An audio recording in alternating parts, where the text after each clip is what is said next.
Hi, in this presentation, I am going to discuss the Energy Utility and Performance Reliability Improvement Project by the PNG Power. I will begin my presentation by giving some of the backgrounds to the project followed by the key issues and challenges.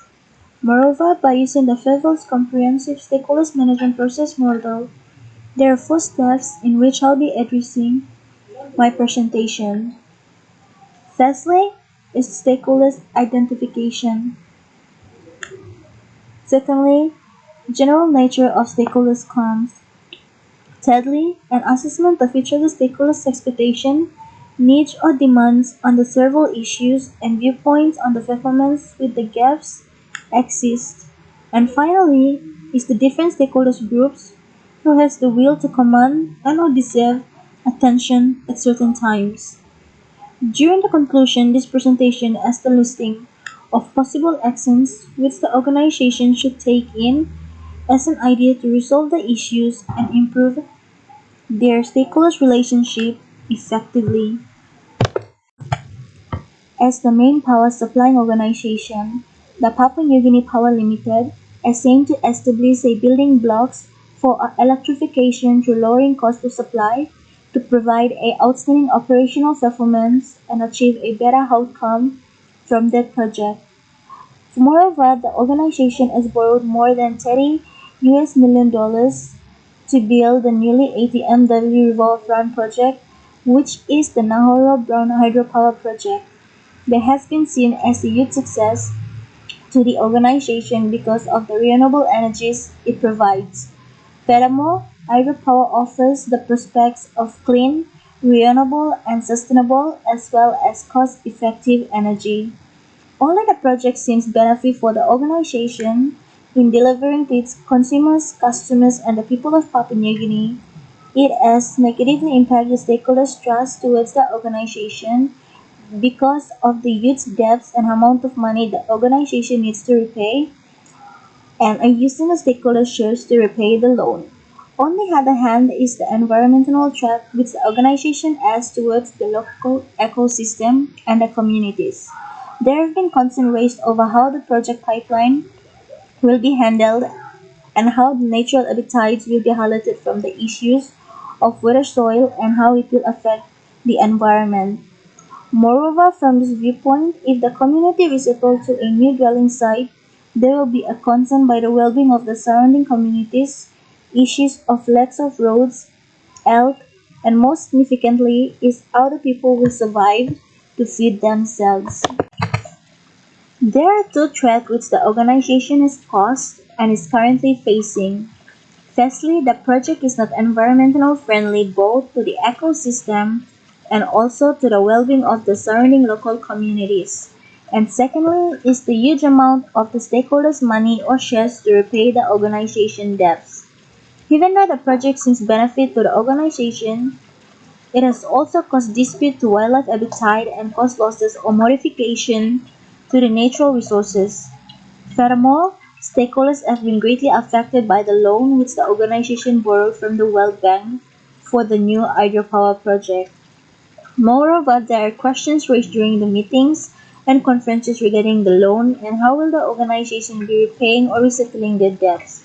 Upon raising their concern, the organization are yet to send feedbacks to the stakeholders, which made the individual stakeholders to raise complaints against the organization and seek illegal recourse consistent with the laws to deal with the organization.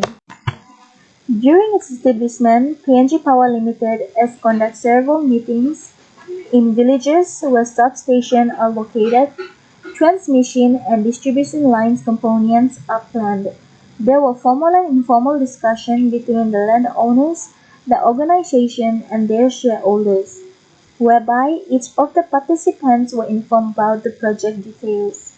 Moreover, each of the stakeholders has a certain interest based on their level of understanding about the project. For instance, during the project, PNG Power Limited has come up with various organization objectives to guide them and also help engage the stakeholders to see the positive outcome of the project. List below are some of the objectives.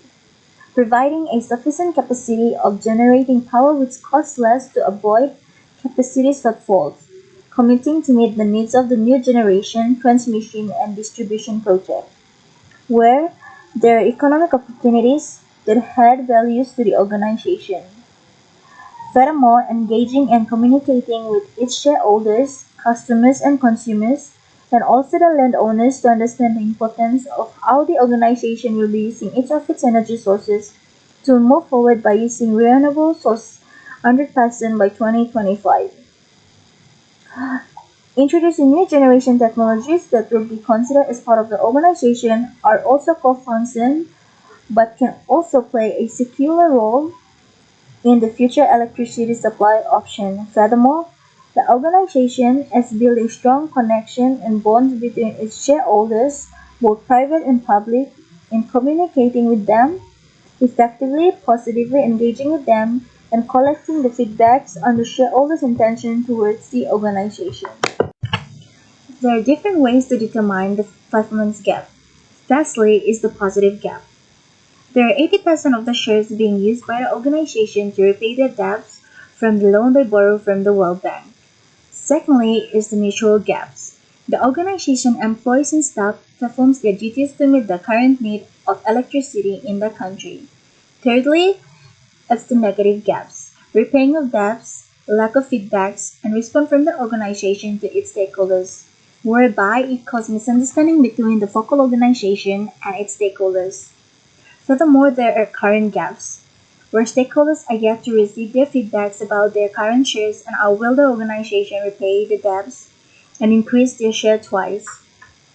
And fourth, there are future gaps such as improving a budget of the stakeholder shares to various different accounts and also by adding a huge amount of incomes are being given as a loyalty into the stakeholder shares account.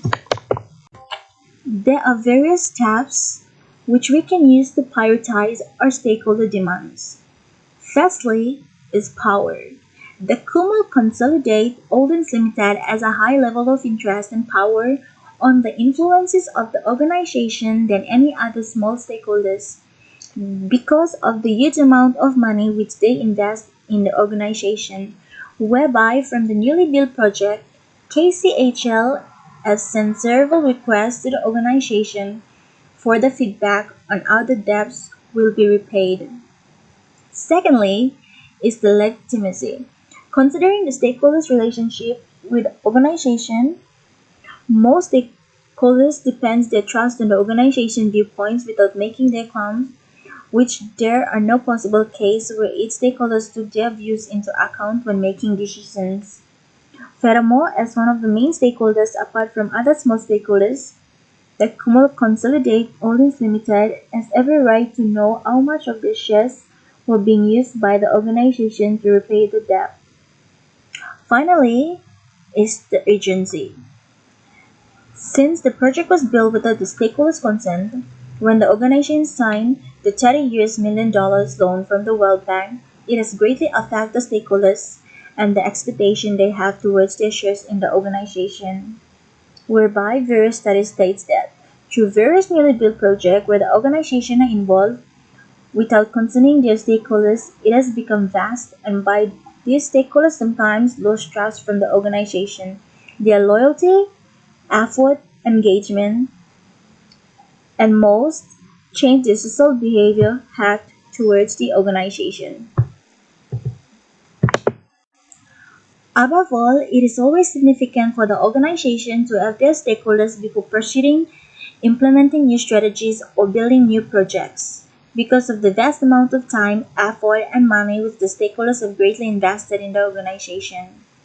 Furthermore, by understanding their stakeholders' intentions and having their consent in using the organization money or their shares can help resolve a better relationship and bond between the two parties. Moreover, by granting their consent, sending effective feedbacks, engaging and communicating with its stakeholders frequently is also another way of building trust between the both parties, which can help to resolve the conflicts. Thank you.